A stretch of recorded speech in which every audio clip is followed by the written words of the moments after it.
হঠাৎ করেই খবর পেলাম যে মাছের গাড়ি আসছে, তাই আমরা ছুটে দেখতে যাচ্ছি মাছের গাড়ি। দেখতে দেখতে আমার সেই বোনের সঙ্গে দেখা, তো চলে আসছি মাছের গাড়ির কাছে। এবার মাছগুলো দেখতে হবে একটু। দেখছে আব্বুরা, দেখছে মাছ, আমিও তাদের ফাঁকে দেখে ভিডিও ক্লিপ নিয়ে নিলাম। তো মাছগুলো খুব সুন্দর লাগছে দেখতে। এবার মাছ নেওয়া কমপ্লিট, মাছগুলো পুকুরে ফেলতে হবে। তো তার জন্য পুকুরের কাছে চলে গেছে।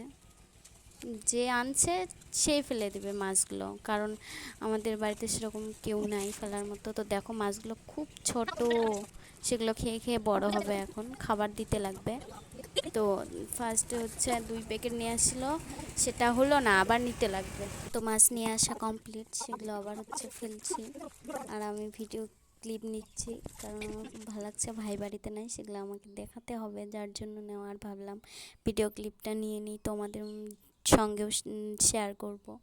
তো দেখো এবার এই প্যাকেটটা খুব সুন্দর, মানে পুটিং দেওয়া আছে, তো এই জন্য প্যাকেটগুলো খুব সুন্দর দেখতে লাগছে। আর মাছগুলো এই তো চলে যাচ্ছে পুকুরে। দেখা যাক মাছগুলো, তোমাদের যখন খাওয়া দিয়ে বড় হবে না, তখন আমি তোমাদের সঙ্গে আবার শেয়ার করব। তো এবার কিছু বলতে চায়, সে বলবে। বলতেছে যে তার কাছে সব মাছই পাওয়া যায়, যদি তোমরা নিতে চাও তাহলে তার সঙ্গে কন্ট্যাক্ট করো। আর তার জন্য তো আমি আছি, যদি না